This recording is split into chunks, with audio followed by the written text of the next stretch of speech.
The house stands in San Jose, California. 7 stories at its peak. 161 rooms spreading across nearly 6 acres. Staircases that lead to ceilings. Doors that open into walls. Windows overlooking other rooms. Construction that continued without pause for 38 years.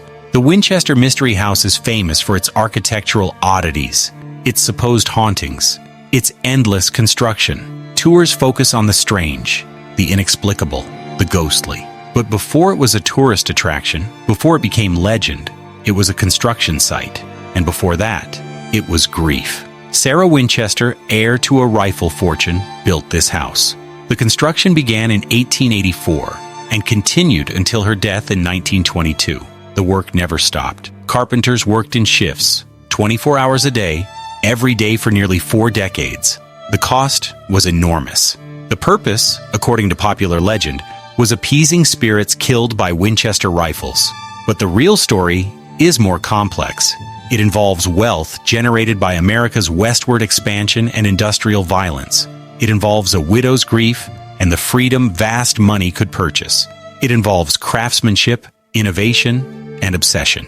The architectural madness had method. The spending had source.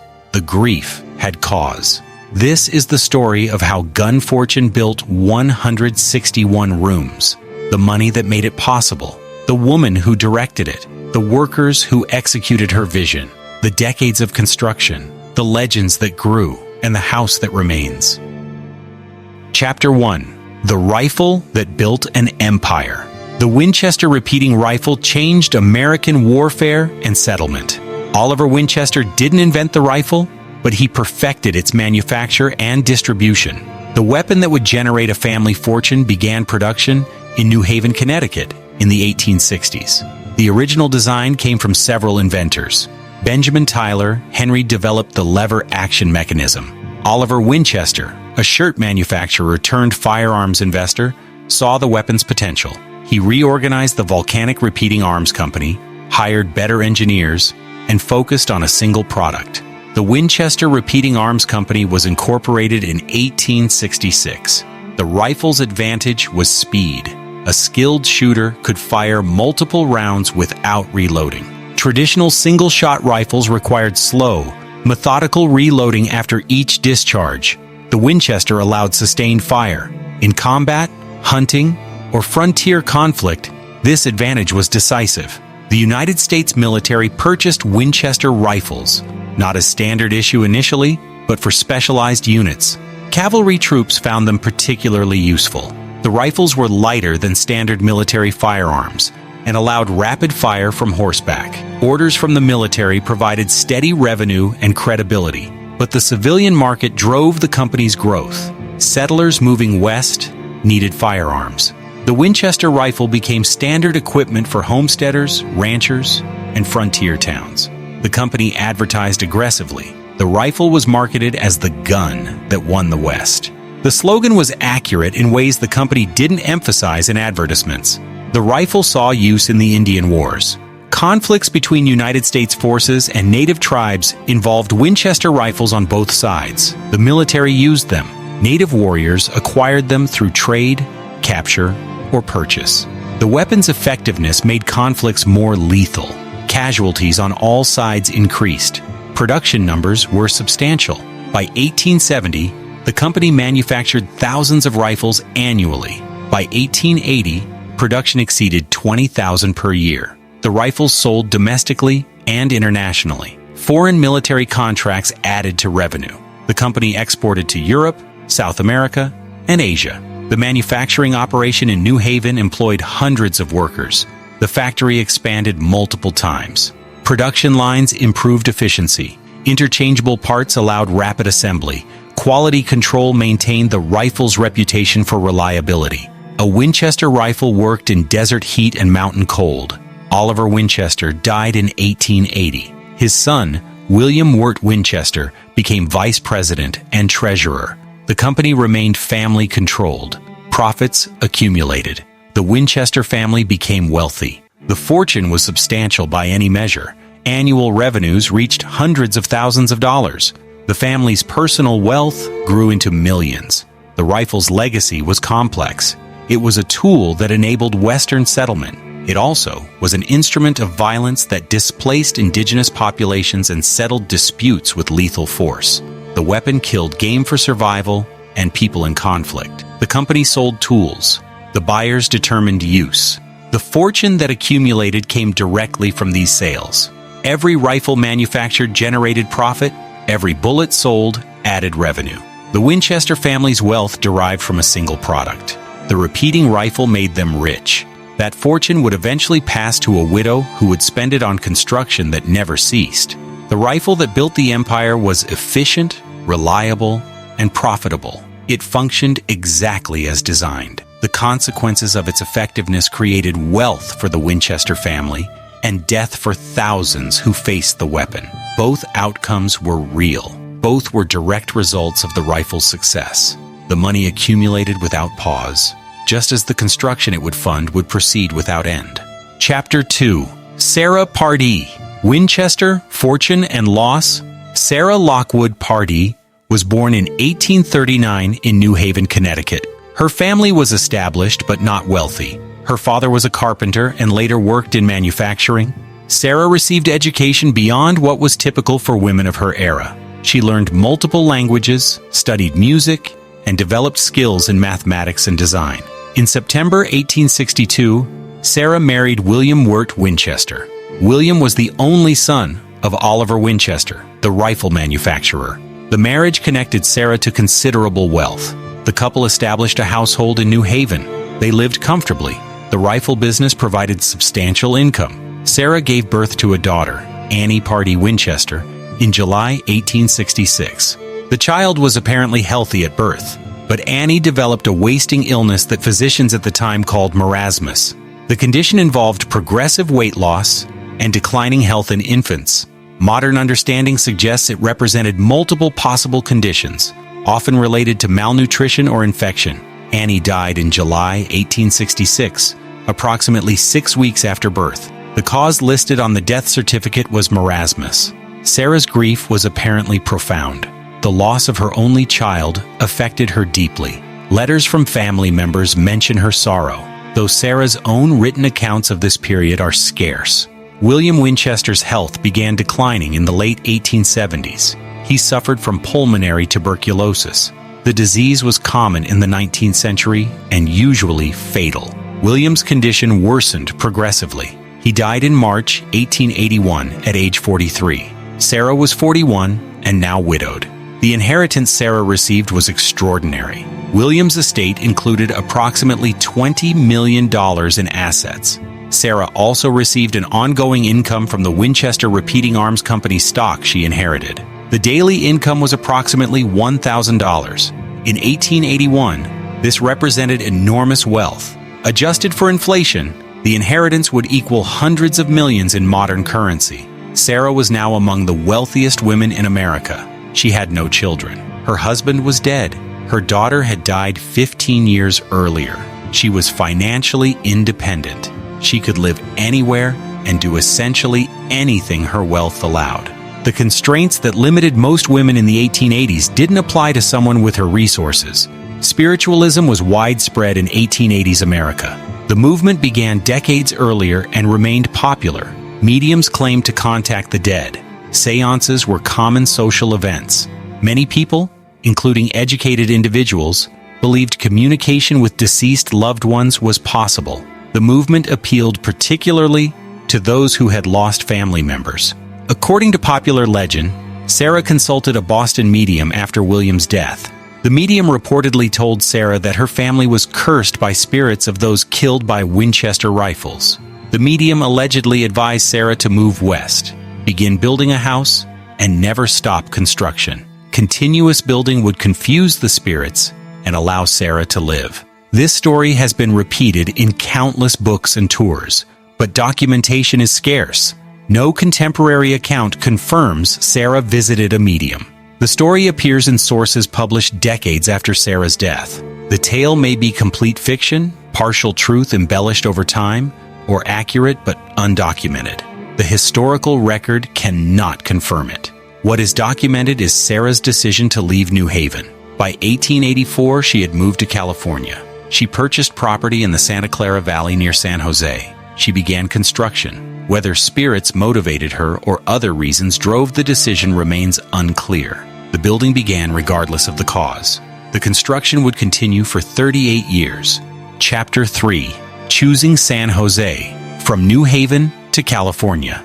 Sarah Winchester left New Haven sometime between 1881 and 1884. The exact timing is uncertain, but by 1884 she was establishing residence in California. The journey from Connecticut to California required deliberate planning and substantial resources. The Transcontinental Railroad made Western travel practical. The journey that once took months by wagon now required approximately 1 week by train.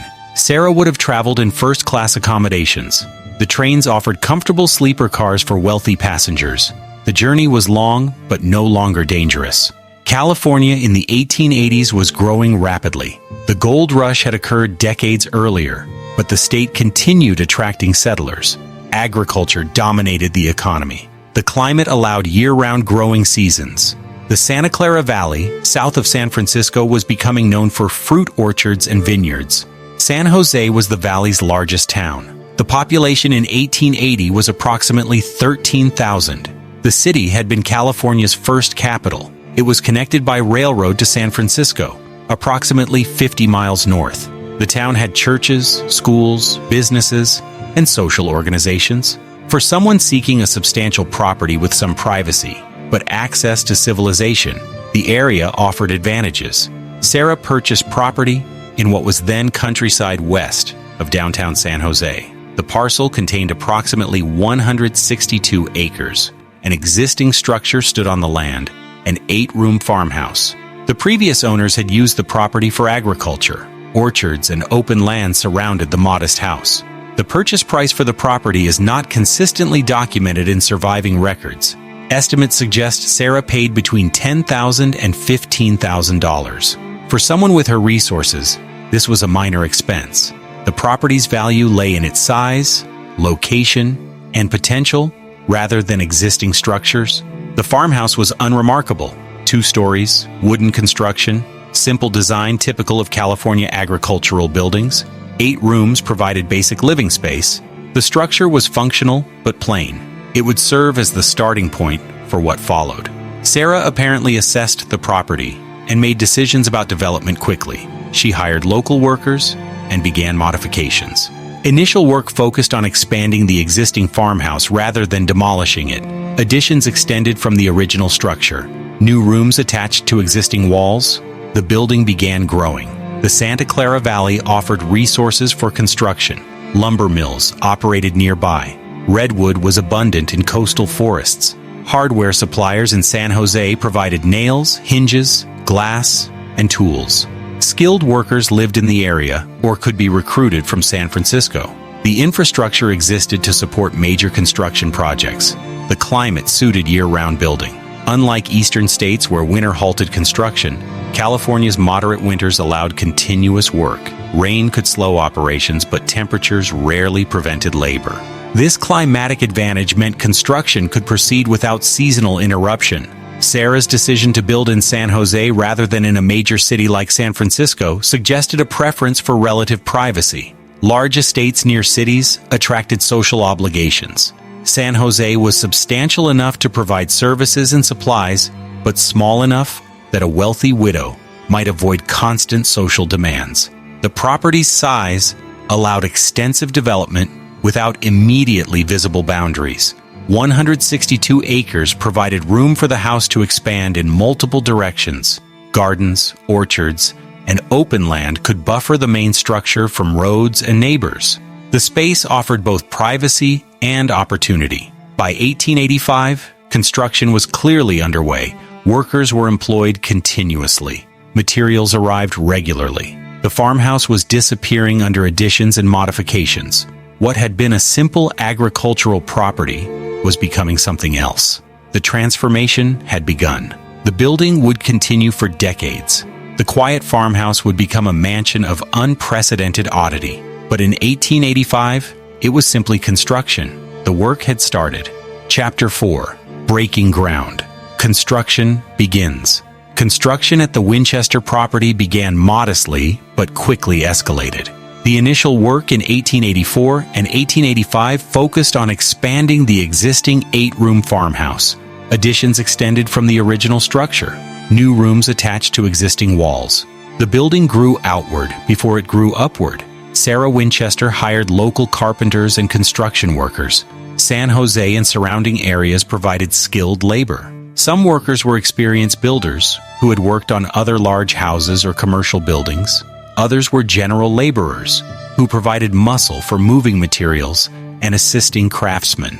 The workforce varied in size depending on the scope of work underway. The work pattern established early became permanent. Construction proceeded continuously. Day crews worked standard hours. When they finished, night crews took over. The hammering, sawing, and building continued around the clock. Witnesses reported hearing construction sounds at all hours. The work never ceased. Sarah reportedly paid above-market wages. Carpenters in California in the 1880s typically earned between $2 and $4 per day. Sources suggest Sarah paid more, ensuring steady labor supply and quality work. The continuous employment attracted skilled workers who appreciated reliable income. Men brought tools, experience, and willingness to work unusual hours. Materials arrived constantly. Lumber wagons delivered boards from local mills. Redwood, which grew in coastal forests, became the primary building material. The wood was resistant to decay and readily available. Other materials included hardware, glass, brick, and specialized items ordered from suppliers in San Francisco or even from the East Coast. The construction method was additive rather than planned comprehensively. Instead of drawing complete architectural plans and building accordingly, Sarah apparently gave instructions for specific additions or modifications. A room would be added here, a staircase would be built there, a window would be installed in a particular location. The instructions came regularly, and workers executed them. This approach created architectural peculiarities from the beginning. When rooms were added without master plans, connections between spaces became awkward. Hallways turned at odd angles to connect disparate additions. Ceiling heights varied between adjacent rooms. Doorways opened between spaces that weren't designed to connect.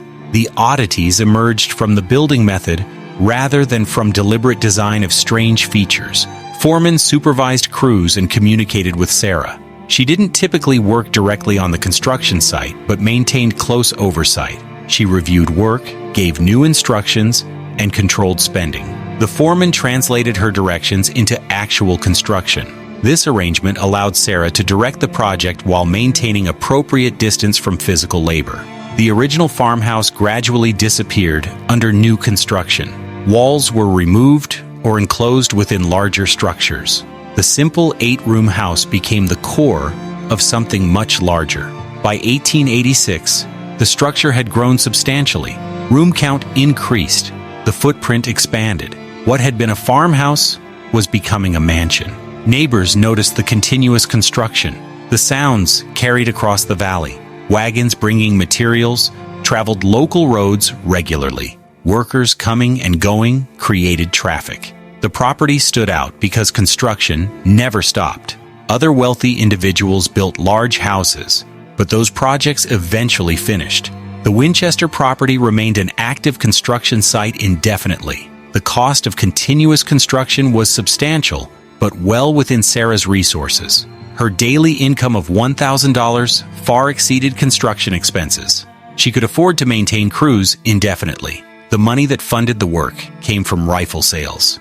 Every day, Winchester rifles were manufactured, sold, and used. The profits flowed to stockholders, including Sarah. That money paid carpenters to build rooms that seemed to serve no purpose. The construction in these early years established patterns that would continue for decades. Continuous labor, additive building without comprehensive plans, Sarah's close control but indirect supervision, above-market wages ensuring quality workers. The work that began in 1884 would continue until Sarah's death in 1922. But in the beginning, it was simply a wealthy widow expanding a farmhouse. The scale and strangeness would grow with time. Chapter 5. The Workforce. carpenters, craftsmen, and continuous labor. The workforce that built the Winchester house remained remarkably stable given the project's duration. Some workers stayed for years, even decades. The reliable employment and good wages made the unusual project an attractive long-term job. The men who built the house came from diverse backgrounds but shared skills and willingness to work on something strange. Carpenters formed the core workforce. These were skilled tradesmen who understood timber framing, joinery, finish work, and structural principles. Many had learned their trade through apprenticeship. Some were young men building careers. Others were experienced builders who appreciated steady work. The carpenters executed most of the actual construction, framing walls, building stairs, installing doors and windows. The shift system allowed construction to continue day and night. A day crew typically worked from morning through late afternoon. The night crew took over in evening and worked through the night. The exact hours varied, but the principle remained constant. When one crew finished, another began. The building never stopped. Working at night required adequate lighting. Initially, this meant lanterns and torches. Later, as gas lighting and then electricity reached the property, work lights improved. The night work was reportedly less productive than day work, but it maintained momentum.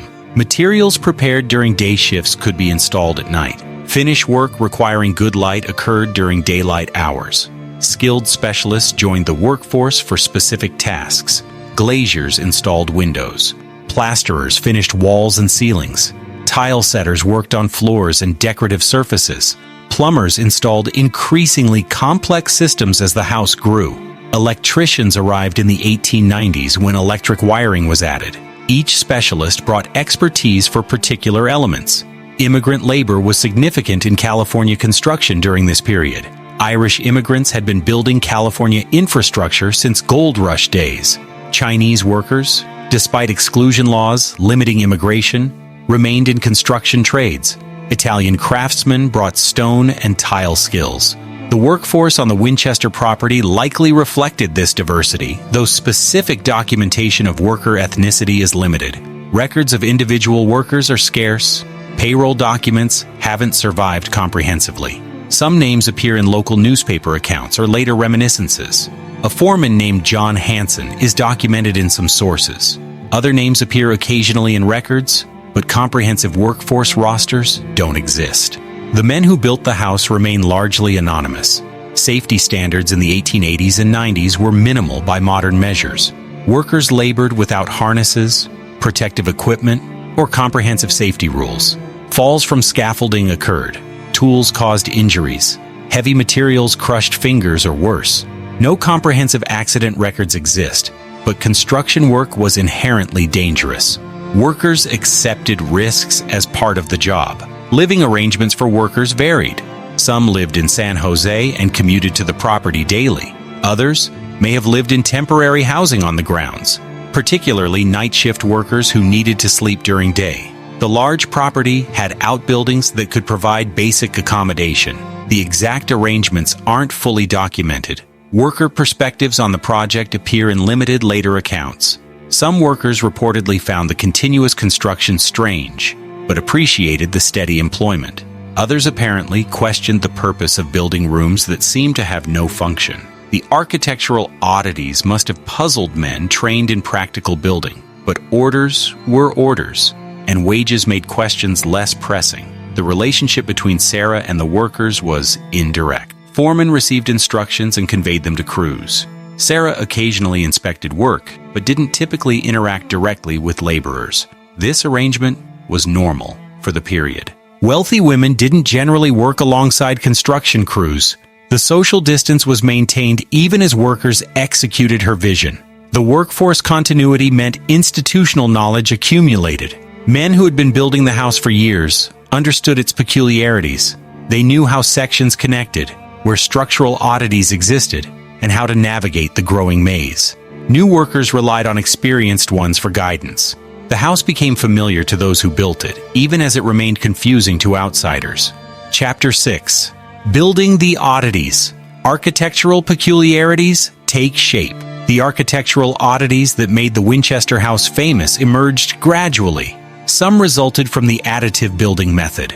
Others were apparently intentional. though purposes remain debated. The strange features that attract modern visitors developed over decades as construction proceeded without comprehensive plans.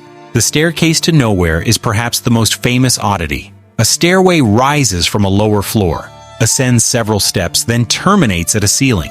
The stairs lead nowhere. They serve no apparent function.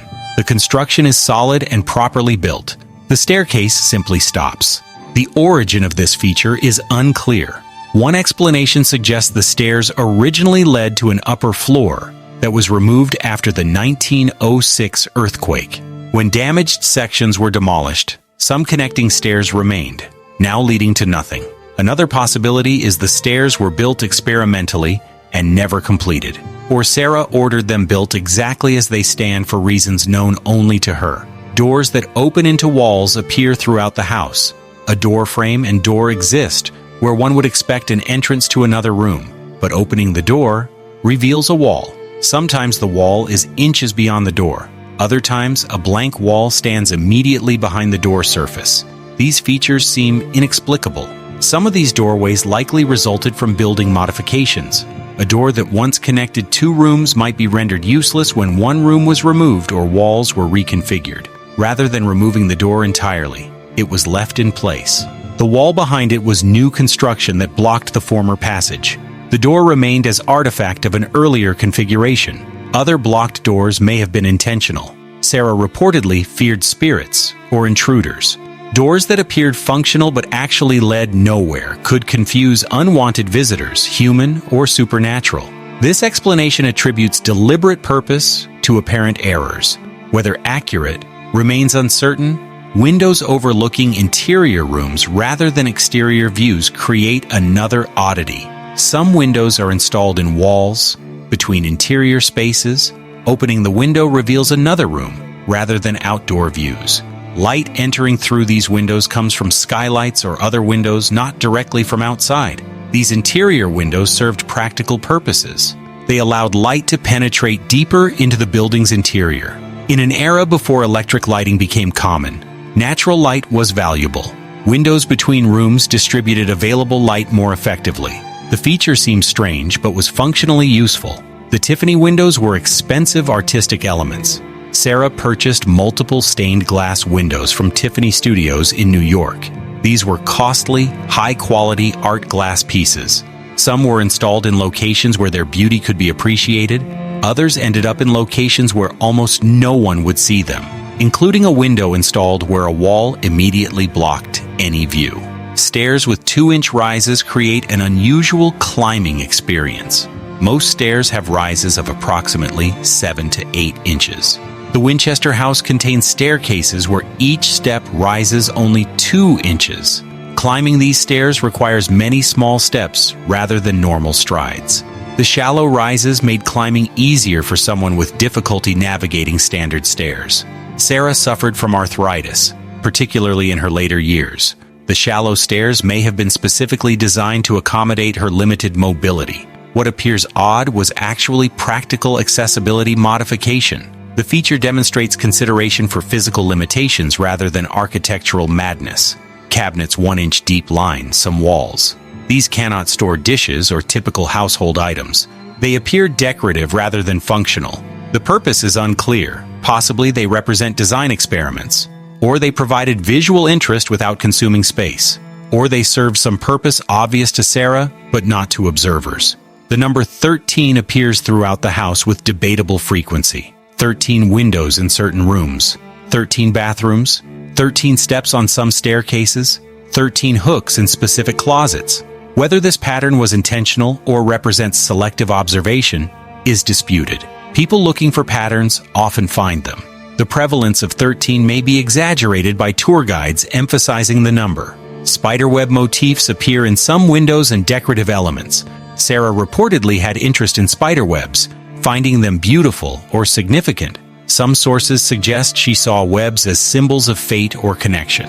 The motifs exist, but their significance is interpreted rather than documented. Chapter 7. Materials and Methods. The physical construction. The materials that built the Winchester house came from multiple sources: lumber, hardware, glass, fixtures, and specialized items arrived continuously throughout the construction decades.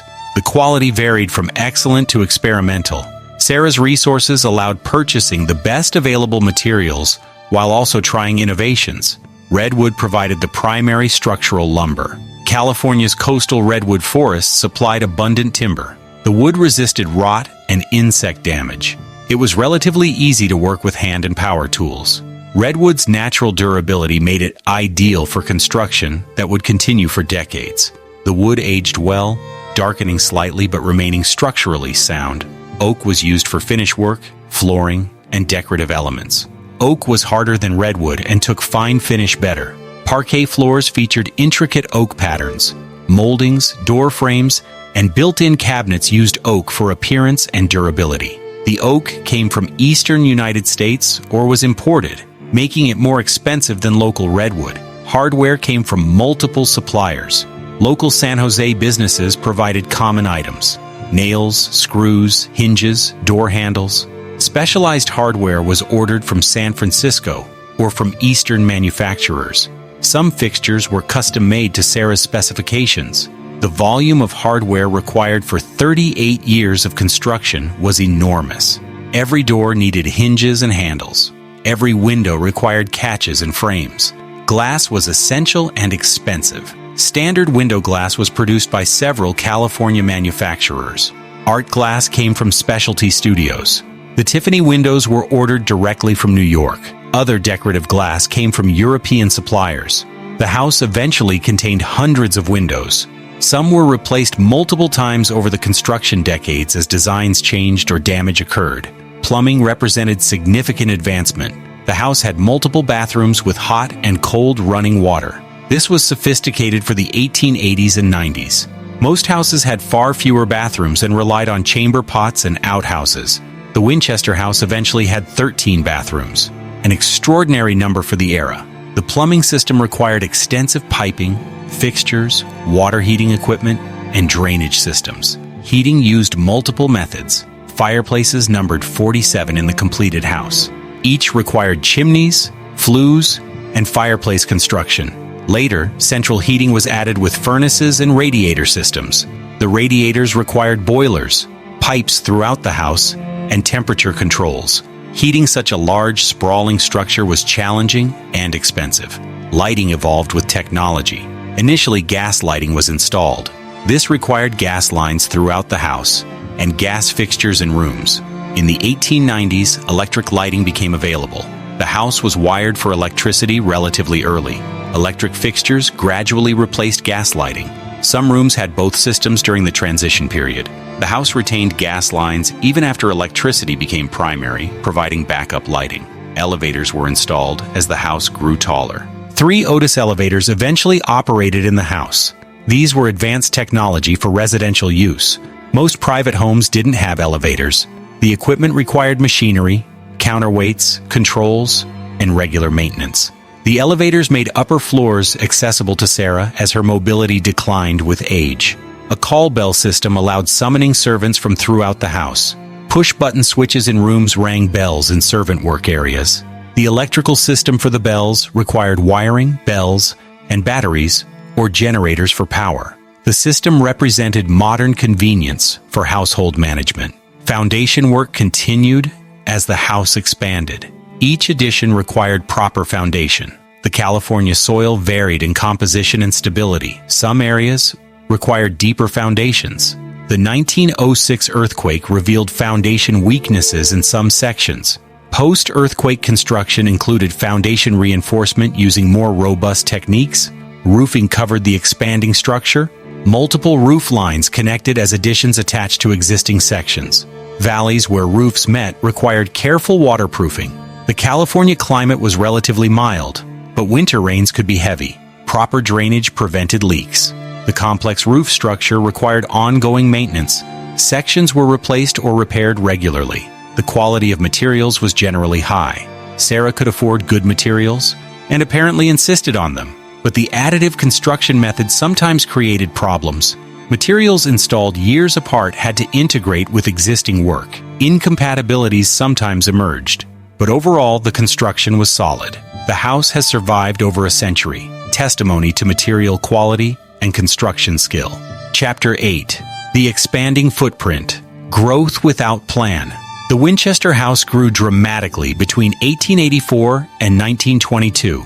The original 8-room farmhouse became the seed of something vastly larger. Tracking the exact expansion over 38 years is difficult because comprehensive records don't exist.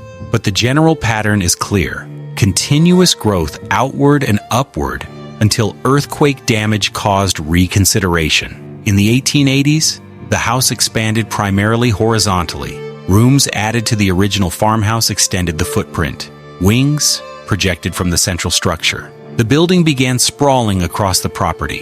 By 1890, the house contained dozens of rooms and covered considerably more ground than the original farmhouse. The growth accelerated in the 1890s. Sarah's income remained constant and substantial. Her willingness to spend on construction apparently increased. More workers were employed. Multiple additions proceeded simultaneously. The house grew taller as well as wider. By the mid-1890s, the structure reached 6 or 7 stories in some sections. The vertical growth made the house visible from considerable distances. Room count is difficult to establish with precision. Sources vary wildly in estimates. Some accounts from the early 1900s suggest the house had between 200 and 600 rooms. The variation indicates either poor counting, disagreement about what constituted a room, or exaggeration. Closets, hallways, and small spaces might or might not be counted as rooms. The current generally accepted count is 161 rooms. This number represents the house as it exists today after earthquake damage was demolished and various sections were removed over the years. At its peak before the 1906 earthquake, the room count was certainly higher. How much higher remains debated. Square footage expanded similarly. The original farmhouse contained perhaps 2,000 square feet. At its maximum extent, the house reportedly covered over 24,000 square feet. The sprawling additions created a structure that was enormous, even by mansion standards. Comparable houses of wealthy industrialists typically range from 10,000 to 20,000 square feet. The Winchester house exceeded typical mansion scale. The property development extended beyond the main house. Gardens were designed and planted, outbuildings housed staff, stored tools and materials, and provided workspaces. Walls and fences marked property boundaries. Gates controlled access. Water towers supplied the elaborate plumbing system. Greenhouses allowed year-round plant cultivation. The developed grounds covered several acres surrounding the main structure. The vertical growth created structural challenges. Building multiple stories required stronger foundations and more robust framing. The weight of upper floors bore on lower structures. In earthquakes, taller buildings experienced greater stress. The California location made earthquake risk significant, though this wasn't fully appreciated in the 1880s and 90s. The house's appearance became increasingly unusual as it grew. The roofline was chaotic, with peaks, valleys, and roof planes at various angles and heights. The exterior showed no single architectural style. Windows appeared randomly placed. Additions didn't match in style or materials. From outside, the house looked like exactly what it was: decades of additive construction without unified design. Inside, navigation became genuinely difficult. The maze of rooms, halls, stairs, and dead ends confused visitors. Even people familiar with the house could get lost. The lack of overall plan meant rooms connected illogically. To reach one section from another might require circuitous routes. The house defied intuitive navigation. Cost accumulation over 38 years was substantial. Estimates suggest Sarah spent approximately $5 million on construction. In 1880s through 1920s dollars, this represented enormous expenditure. Her daily income of $1,000 meant annual income of approximately $365,000. Over 38 years, her total income from Winchester stock was approximately $14 million. She spent roughly 1/3 of her income on the house. Other expenses included staff salaries, property maintenance, personal living costs, taxes, and charitable contributions. But construction consumed the largest portion of her spending.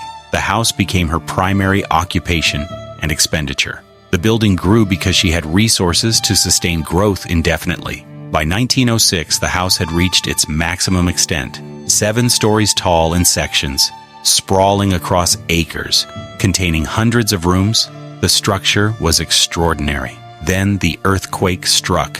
The house that had grown for 22 years would be forcibly reduced. But even after demolition of damaged sections, it remained enormous and strange. Chapter 9. Sarah Winchester, the woman behind the legend. Sarah Winchester lived in the house she built continuously from the mid-1880s until her death in 1922. Her daily life remains partially obscured by limited documentation and later legend. Separating the real woman from mythology requires careful attention to documented facts versus unsupported stories. Sarah's daily routine reportedly included close involvement with ongoing construction. She met regularly with foremen to discuss work and give instructions. Some accounts suggest she sketched ideas for rooms or features. Whether she produced formal architectural drawings is uncertain. She apparently communicated her wishes clearly enough that workers could execute them, suggesting some ability to convey spatial concepts. Her education made her capable of understanding construction basics. She had studied mathematics. She demonstrated interest in design throughout her life. Whether this constituted formal architectural training is debatable, but she possessed sufficient knowledge to direct a complex, decades-long building project. Her competence in managing the construction shouldn't be dismissed. Sarah's health affected her life increasingly as she aged. Arthritis is documented in multiple sources. The condition limited her mobility, particularly in later years. The shallow rise staircases throughout the house likely accommodated her difficulty with standard stairs. Other accessibility features may have been included as her physical capabilities declined. Her social life was reportedly limited, but not absent. She attended church regularly.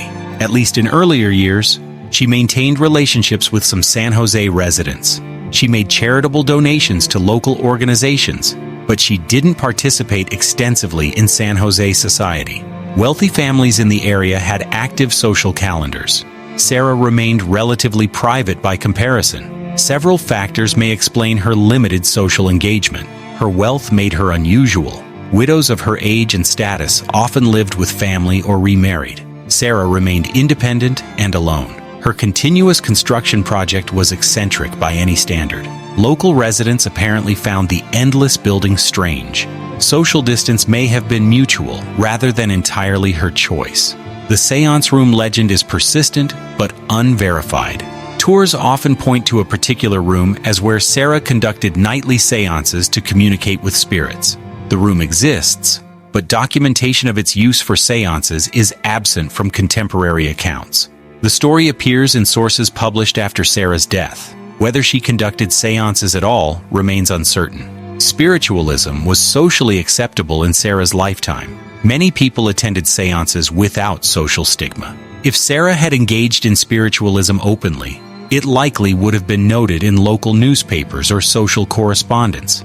The absence of contemporary mention suggests either she didn't participate in seances or kept such activities extremely private. Sarah's beliefs about spirits and the house's purpose are largely unknown. She left no written explanation of why she built continuously. No letters or journals documenting her motivations have been found. The spirit appeasement story comes from later retellings, not from Sarah's own words. What she actually believed remains speculation. Her competency to manage her own affairs is documented in legal records. She maintained control of her finances throughout her life. She made business decisions, paid bills, and managed her estate. Legal challenges to her competency don't appear in records. She functioned as a capable, independent businesswoman, unusual for the era, but clearly documented. Her relationship with household staff appears to have been generally positive. Some servants worked for her for many years. She reportedly gave Christmas bonuses and gifts to employees. Staff who worked for her described her as demanding but fair. These accounts come from later reminiscences and should be taken cautiously, but they suggest functional working relationships.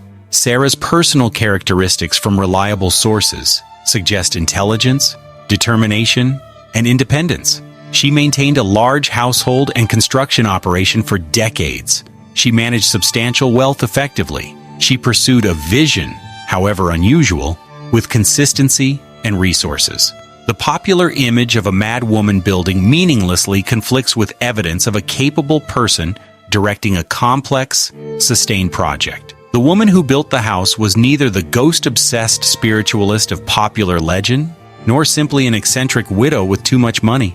She was a real person, whose motivations and thoughts remain partially unknown. The house documents her actions. Her reasons remain subject to interpretation. Chapter 10. The Household. Servants, Staff, and Daily Operations. The Winchester household required substantial staff to maintain operations. The large house needed cleaning, maintenance, and daily upkeep. Sarah required personal service. The grounds needed care. The ongoing construction required coordination. Managing this complex operation needed multiple servants and workers. Staff count varied over the years, but was consistently significant. Estimates suggest between 10 and 20 household servants at various times. This included a butler, cook, several maids, gardeners, handymen, and possibly a secretary or personal assistant. The exact number depended on the house's size at any given period and Sarah's needs. The butler managed household operations. This position required considerable skill, coordinating multiple servants, managing supplies, overseeing service quality, and handling household finances required organizational ability. The butler served as intermediary between Sarah and other staff. This position was critical to household function. Kitchen staff prepared meals daily. A cook headed the kitchen operation. Kitchen maids assisted with food preparation and cleaning. The kitchen itself was substantial, designed to serve formal meals when needed. Multiple kitchens existed in different sections of the house, though not all were used simultaneously. The primary kitchen operated continuously. Maids cleaned rooms, changed linens, did laundry, and maintained household order. Given the house's size, cleaning was ongoing and extensive. Rooms that weren't regularly used still accumulated dust. Windows numbered in the hundreds. Each required cleaning. Floors needed sweeping and washing. The work was constant and physically demanding. Gardeners maintained the extensive grounds. Orchards, gardens, lawns, and decorative plantings required regular care. Japanese gardeners are documented in some accounts. Japanese gardening traditions were appreciated in California during this period. The landscaping was apparently well maintained, with formal gardens and cultivated areas surrounding the house. Handymen performed maintenance separate from new construction. Repairs were needed constantly. Plumbing required attention. Windows broke and needed replacement. Doors needed adjustment. Paint required refreshing. A house under continuous construction and continuous occupancy needed continuous repair. Staff quarters existed in sections of the house and possibly in outbuildings. Servants typically lived on the property. This was standard practice for household staff in large estates. The arrangements provided accommodation as part of employment compensation. The quarters were separate from the main family areas, maintaining appropriate social distance. Wages for household staff followed regional standards but were reportedly generous. Sarah could afford to pay well, ensuring quality employees. Good pay attracted capable people and encouraged long-term employment. Some servants stayed for years, suggesting satisfactory working conditions and compensation. The relationship between Sarah and staff appears to have been formal, but not harsh. Accounts from former employees, though filtered through time and possibly embellished, suggest she was demanding but fair. She expected high standards, but paid accordingly. She was apparently not given to angry outbursts or cruel treatment. The relationship was employer-employee, maintained with appropriate boundaries. Christmas bonuses and gifts are documented in several accounts. Sarah reportedly gave servants money, gifts, or both at Christmas. This practice was common among wealthy households and indicated standard employer practice. The generosity suggested reasonable employee relations. Staff had to navigate the increasingly complex house. Servants who worked there for years learned routes through the maze. New employees needed guidance initially. The confusion that affected visitors was less problematic for staff who lived and worked daily in the structure. Familiarity made navigation manageable. The household operated simultaneously with ongoing construction. Servants worked around carpenters and builders, Construction noise, dust, and disruption were constant. Staff and construction workers had to coordinate use of space. This unusual situation required adaptation from everyone involved. Meals, cleaning, and household operations continued regardless of construction. The household couldn't pause while new rooms were added. Sarah expected normal service while directing building. The staff maintained daily operations despite the ongoing chaos of construction. This required flexibility and tolerance of unusual working conditions. Social entertaining appears limited. The house had grand rooms suitable for large gatherings. The state dining room could accommodate significant dinner parties, but documentation of major social events is scarce. Sarah apparently didn't regularly host large parties or social gatherings. The household operated primarily for one resident and her staff. The household that supported Sarah and the house was professional, skilled, and apparently stable. The servants who worked there made the building habitable and functional. Without their labor, the house would have been merely an enormous construction site. Their work made it a home, however unusual. Chapter 11. The Legends Take Root. Ghosts, Spiritualism, and Public Perception. The supernatural narrative surrounding the Winchester house developed over decades. Separating contemporary perception from later legend requires examining when various stories emerged and what documentation supports them. The haunted house story that now dominates public understanding wasn't necessarily how Sarah's neighbors viewed the property during her lifetime. Spiritualism was widespread in late 19th century America. The movement began in the 1840s and remained popular through Sarah's lifetime. Mediums claimed to contact the dead. Seances were social events. Many educated people believed communication with deceased loved ones was possible. The Fox sisters, the Davenport brothers, and numerous other mediums attracted followers and publicity. In this context, Sarah's possible interest in spiritualism wouldn't have been unusual. Wealthy and poor, educated and uneducated, people across American society participated in spiritualist activities. If Sarah had consulted mediums or attended seances, this would have reflected cultural norms rather than exceptional behavior. The specific story about Sarah consulting a Boston medium after William's death appears in multiple retellings, but lacks contemporary documentation. No newspaper account from the 1880s mentions such a consultation. No letter or diary entry confirms it.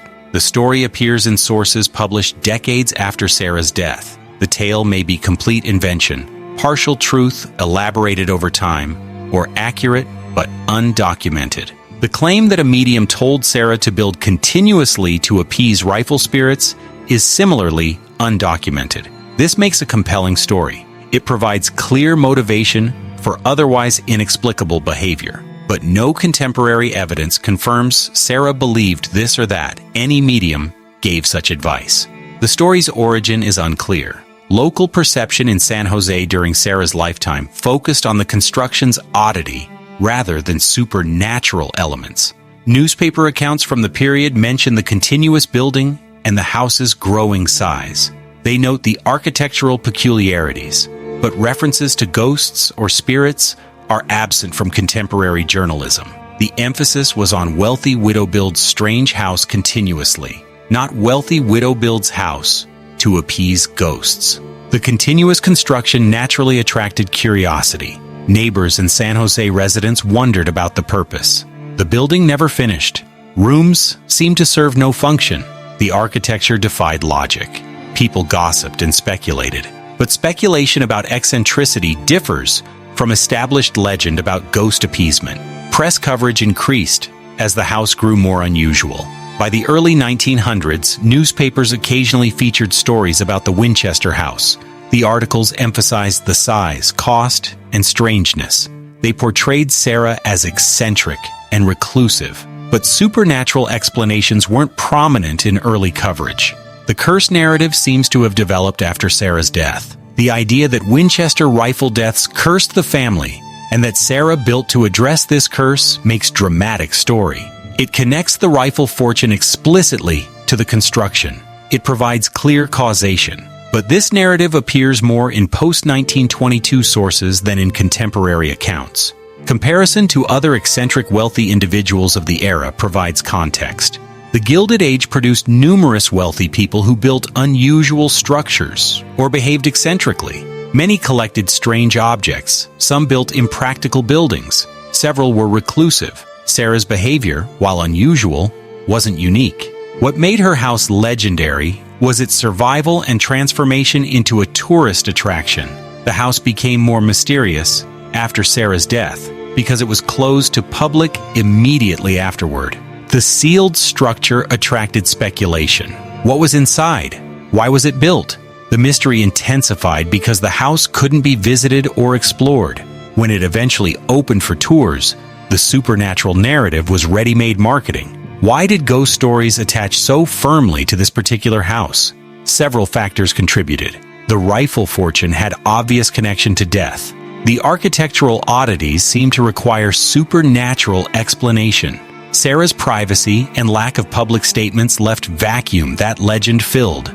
The cultural fascination with haunted houses made the narrative appealing. The transformation from eccentric construction project to haunted mansion occurred primarily after Sarah could no longer provide her own explanation. The woman who actually built the house left no statement about her motivations.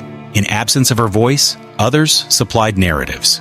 The ghost story became dominant because it was dramatic, marketable, and unfalsifiable. It remains the popular understanding despite limited contemporary evidence. Chapter 12. The Earthquake of 1906. Destruction and Determination. On April 18, 1906 at 5:12 in the morning, the San Andreas Fault ruptured along approximately 300 miles of California coast. The earthquake that resulted measured approximately 7.9 in magnitude. The shaking lasted between 45 seconds and 1 minute. San Francisco, approximately 50 miles north of San Jose, suffered catastrophic damage and subsequent fires. San Jose and the Santa Clara Valley experienced severe shaking and significant structural damage.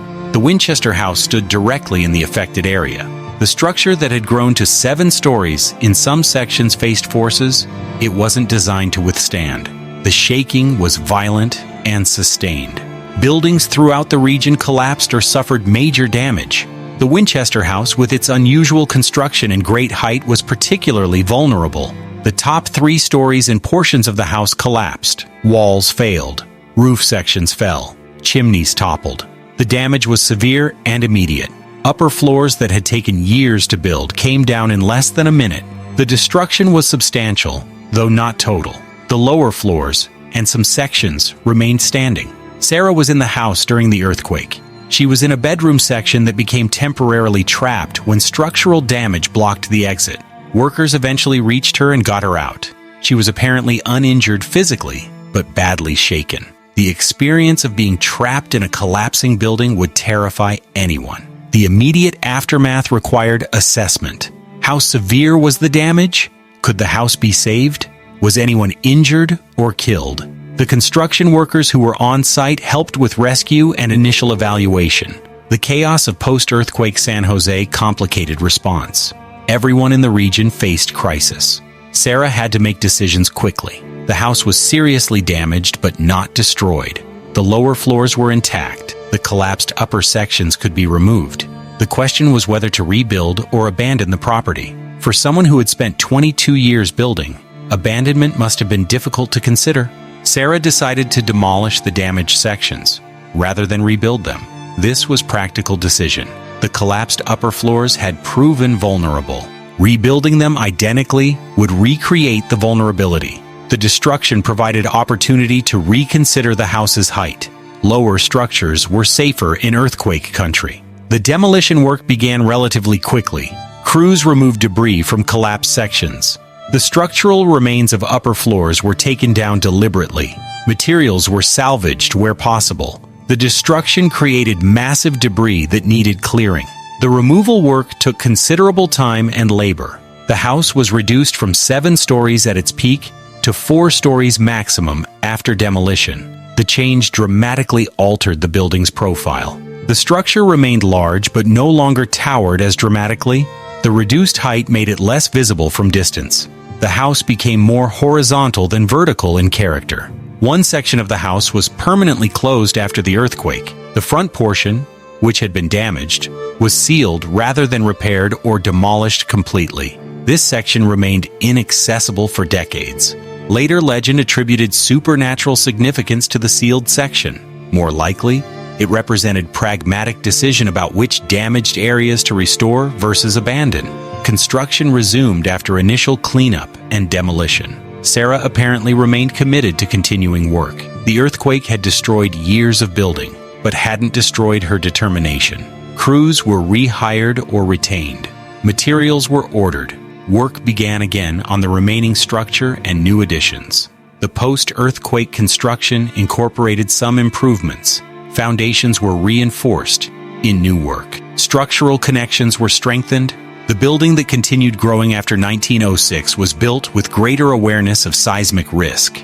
The lessons from the earthquake influenced construction methods, even as building continued. The earthquake represented the house's greatest crisis. In 1 minute, years of construction were destroyed, but the building survived and work continued. The house that had grown for 22 years would grow for 16 more. The earthquake changed the structure, but didn't end the project. Sarah's commitment to continuous construction survived the disaster that brought down much of her work. Chapter 13. The Final Years.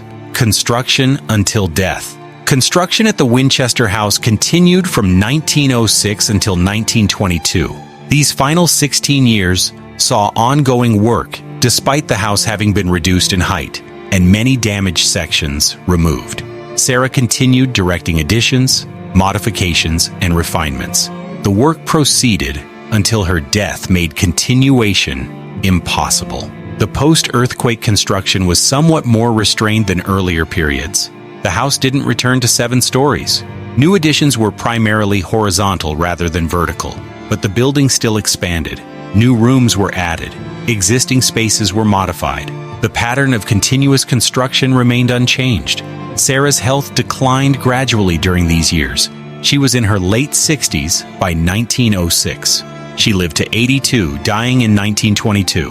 Her arthritis worsened with age. Her mobility became increasingly limited. The house modifications increasingly accommodated her physical limitations.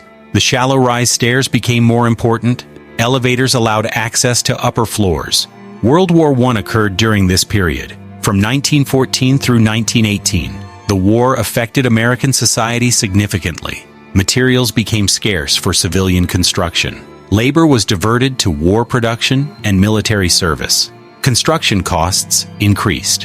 Whether these factors affected work at the Winchester house isn't fully documented, but they likely caused some disruption.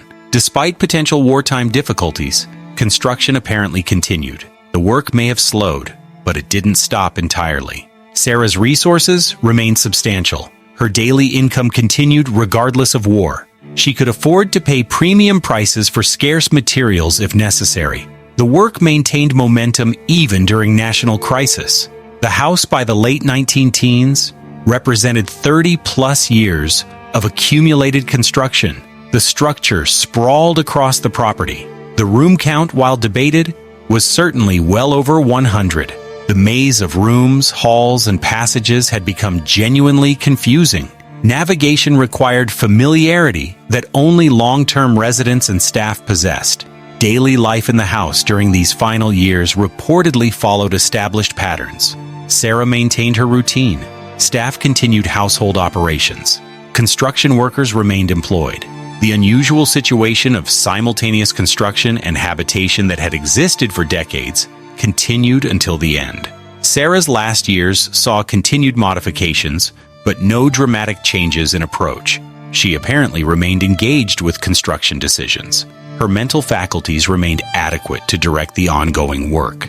Legal documents from this period show her continuing to manage her affairs competently. Total expenditure on construction over 38 years reached approximately $5 million. This enormous sum represented roughly 1/3 of Sarah's total income during the construction decades. The money sustained continuous employment for dozens of workers. It purchased vast quantities of materials. It funded one of the longest-running construction projects in American residential building. The house at Sarah's death in September 1922 contained 161 rooms by the count used today. This number represents the structure after earthquake demolition, and various sections were removed over decades. The exact peak room count before reductions isn't definitively established, but was certainly higher. Construction stopped abruptly when Sarah died. She left no instructions for work to continue. The crews who had worked for years or decades were dismissed. The hammering that had continued day and night for 38 years ceased. The silence must have seemed strange to anyone accustomed to the constant construction sounds. Sarah's death came at home on September 5, 1922. The cause was heart failure. She was 82 years old. She died in the house she had built continuously since the 1880s. The structure had been her primary occupation and major expenditure for nearly 4 decades. It represented her life's work, whatever her motivations had been. Her will provided for her household staff and various charitable bequests. The house and property passed to her niece, Frances Marriott. Frances inherited a mansion that was enormous, bizarre, and expensive to maintain. The decision about what to do with the property would be significant. The house's future was uncertain. The construction era had ended. What would come next was unknown. Chapter 14. From Private Mansion to Public Curiosity. Sarah Winchester's death in September 1922 created an immediate question. What would happen to the house? Frances Marriott, Sarah's niece and primary heir, inherited the property. Frances lived in Connecticut. She had no intention of moving to California or occupying the strange mansion her aunt had built for nearly 40 years. The estate required settlement. Sarah's will provided for staff, made charitable donations, and transferred property to Frances. The house itself represented both asset and liability. It was valuable real estate in a growing area, but maintaining the enormous structure would be expensive. The house was impractical as a private residence and too unusual to sell easily. An inventory of the house's contents was conducted shortly after Sarah's death. The process reportedly took weeks. The house contained furniture, artwork, household goods, and accumulated possessions from decades of occupation.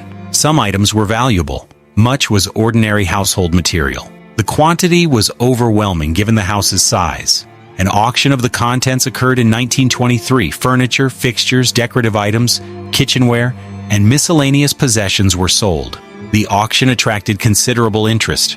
Local residents curious about the house's interior attended. Dealers seeking valuable items participated. The sale dispersed decades of accumulated household goods. Some items sold for substantial amounts. Tiffany windows, quality furniture, and art objects brought good prices. Other materials sold cheaply or found no buyers. The auction reduced the house to an empty shell. Rooms that had been furnished stood bare. The removal of contents revealed the architecture unadorned. Public curiosity about the house increased after Sarah's death. During her life, the house was private property. Access was restricted. After her death, interest in seeing the interior grew. The strangeness of the architecture was known locally. People wanted to experience the maze-like structure themselves. Frances Marriott and estate executors recognized potential commercial value. Rather than trying to sell the property as a residence, they decided to open it as a tourist attraction. This required securing permits, establishing tour routes, hiring guides, and marketing the attraction. The transition from private home to public venue began within months of Sarah's death. The first paid tours began in 1923. The marketing emphasized the house's oddities and size. The ghost stories, which had been local speculation during Sarah's life, became central to promotional material. The narrative of spirits, curses, and continuous building to appease the dead was presented as fact rather than legend. Early tour guides developed explanations for the architectural peculiarities. Some explanations were speculative but presented as certain. The stairs to nowhere were to confuse ghosts. The doors to walls served spiritual purposes. The 13 obsessed design was deliberate. These interpretations, whether accurate or invented, became standard tour narrative. Visitor numbers grew steadily. The house's location near San Jose, which was becoming more urbanized, provided a customer base. The growing automobile culture made the house accessible to San Francisco Bay Area residents. Tourism became established industry. The Winchester Mystery House became a known attraction. Ownership of the property changed several times over subsequent decades. Various individuals and companies operated the tourist business. Each owner made decisions about presentation, maintenance, and marketing. The house's physical condition required ongoing attention. Weather, age, and visitor traffic caused wear. Some areas of the house were closed to tours. The structure was too large to show completely. Tour routes highlighted the most dramatic oddities. Standard tours took visitors through selected rooms and passages. Longer tours offered access to additional areas, but significant portions remained unseen by typical visitors. The marketing increasingly emphasized supernatural elements. Ghost sightings were reported or claimed. Psychics conducted seances on site. Halloween events played up haunted house themes. The historical reality of construction became secondary to ghost stories. The transformation from Sarah's private project to commercial haunted house was complete. The house that Sarah built for reasons known only to her became someone else's story. Tour guides explained her motivations with certainty they couldn't possess. The architectural oddities were given supernatural explanations. The real woman disappeared behind legend. The house became famous for ghost stories, more than for the actual achievement of 38 years of continuous construction. Chapter 15: Legacy and Understanding the House Today. The Winchester Mystery House today operates as a major tourist attraction in San Jose. The property receives thousands of visitors annually. Tours remain the primary business, with various options offered: standard tours, extended tours, behind-the-scenes access, and special event tours. The house has become a permanent fixture in California tourism. Modern tours continue emphasizing supernatural narratives while also acknowledging historical facts. The presentation has evolved somewhat. Recent decades have seen more attention to Sarah Winchester as a real person rather than simply a ghost-obsessed figure. The construction achievement receives somewhat more recognition, but the ghost stories remain central to marketing and tour narrative. Preservation represents ongoing challenge. The house is over a century old. Materials deteriorate. Structural elements require maintenance. The complexity of the building makes repairs difficult. Modern building codes must be satisfied for public access. Maintaining authenticity while ensuring safety requires careful work. Preservation organizations have assisted with historically appropriate repairs. Historical research into Sarah Winchester's life and the house's construction has increased. Scholars have examined surviving documents, newspaper accounts, and physical evidence. This research has challenged some popular legends while confirming other aspects. The work of separating fact from fiction continues. Recent scholarship has offered alternative interpretations of Sarah's motivations. Rather than ghost appeasement, some historians suggest the building represented a widow's occupation in an era when wealthy women had few productive outlets. The continuous construction gave Sarah purpose and control. The house became her life's work, her creative expression, and her occupation. Feminist readings of Sarah's story emphasize her autonomy. She inherited wealth and chose how to spend it. She never remarried, maintaining independence. She employed workers and directed a major construction project. For a woman in the late 19th and early 20th centuries, this represented unusual freedom and power. The house documents a woman exercising agency and control. The source of Sarah's wealth remains an uncomfortable aspect of the legacy. The Winchester rifle fortune came from weapon sales. The rifles killed people in warfare and conflict. Indigenous peoples displaced during Western expansion faced Winchester rifles. The weapon contributed to violence that shaped American development. Sarah's inheritance represented blood money in real sense. Modern discussions of gun violence occasionally reference the Winchester connection. The irony of a fortune built on firearms, funding a mansion that may have been built from guilt or fear, isn't lost on contemporary observers. Whether Sarah herself felt guilt is unknown, but the connection between rifle deaths and construction, motivated by alleged spirit appeasement, creates troubling symbolism. The house's architectural significance beyond its oddity deserves recognition. The building contains innovations. The elaborate plumbing system was advanced for its era. The use of multiple heating methods showed technical sophistication. Some design elements, while strange, demonstrated creative problem-solving. The construction quality was generally high. The house has survived over a century, including major earthquakes. The craftsmen who built the house remain largely anonymous. Their skills and labor created the structure. The carpenters, masons, glaziers, and other tradesmen executed Sarah's vision. Their work deserves acknowledgement. The house stands as testament to their abilities as much as to Sarah's direction. Why does the Winchester house endure in public imagination? Several factors contribute. The sheer scale and strangeness attract interest. The ghost stories provide ready-made narrative. The accessible location enables visitation. But perhaps most importantly, the house represents mystery. Sarah's motivations remain uncertain. The purpose of the construction is debated. The absence of definitive answers allows imagination to fill gaps. Other eccentric buildings from the same era have been demolished or forgotten. The Winchester house survives partly through luck and partly through commercial viability as tourist attraction. Its survival allows continued fascination. If the house had been torn down in the 1930s or 40s, it would be historical footnote. Its physical presence maintains its legendary status. The Winchester Mystery House today stands as monument to one woman's decades-long project. Whatever Sarah Winchester intended, she created something remarkable. The house documents wealth, grief, autonomy, craftsmanship, and architectural oddity. It represents both achievement and mystery. The building remains, even as questions about its meaning persist. The construction has ended, but the story continues. The house stands in San Jose, 161 rooms, spreading across what remains of the original property. The construction that continued for 38 years stopped in September 1922. The carpenters went home. The hammering ceased. The building that had never been finished became fixed, frozen in the configuration it held when Sarah Winchester died. Sarah spent approximately $5 million over nearly 4 decades. She employed hundreds of workers cumulatively. She directed construction that produced architectural oddities, technical innovations, and genuine mysteries. Her motivations remain debated.